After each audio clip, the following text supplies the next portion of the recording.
नाशिकमधून एक महत्त्वाची बातमी समोर येते। नाशिकमध्ये अवैध गर्भलिंग निदान रॅकेट उघड झालं। कारमध्ये पोर्टेबल सोनोग्राफी यंत्रासह डॉक्टर अडकले, तर डॉक्टर बाळासाहेब पाटील यांच्या विरोधात गुन्हा दाखल करण्यात आला। त्यानंतर आता वैद्यकीय क्षेत्रामध्ये मोठी खळबळ उडालेली आहे।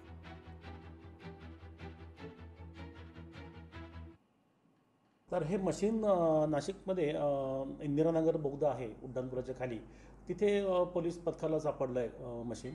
पण संबंधित जेव्हा आम्ही बघितलं की हे डॉक्टर जे आहेत बाळासाहेब पाटील हे चाळीसगावचे आहेत, तर मग जळगाव जिल्हा आरोग्य अधिकारी आणि यांना जेव्हा आम्ही पत्र पाठवून विचारणा केली, तेव्हा त्यांनी सांगितलं की हे जे आहेत डॉक्टर बाळासाहेब पाटील यांच्याविरुद्ध आधीच पुणे येथील जे आमचं मुख्य कार्यालय आहे PCPND सल्लागार समितीचं, तिथून ऑलरेडी तक्रार प्राप्त आहे।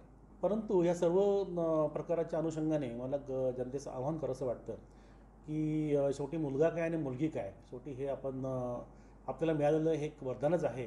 त्याच्यामुळे मुलगा मुलगी असा भेदभाव न करता ह्या अशा सगळ्या गोष्टींना आपणहूनच कुठेतरी विरोध केला पाहिजे। लोकशाही मराठी ऐका, पहा, जागरूक रहा।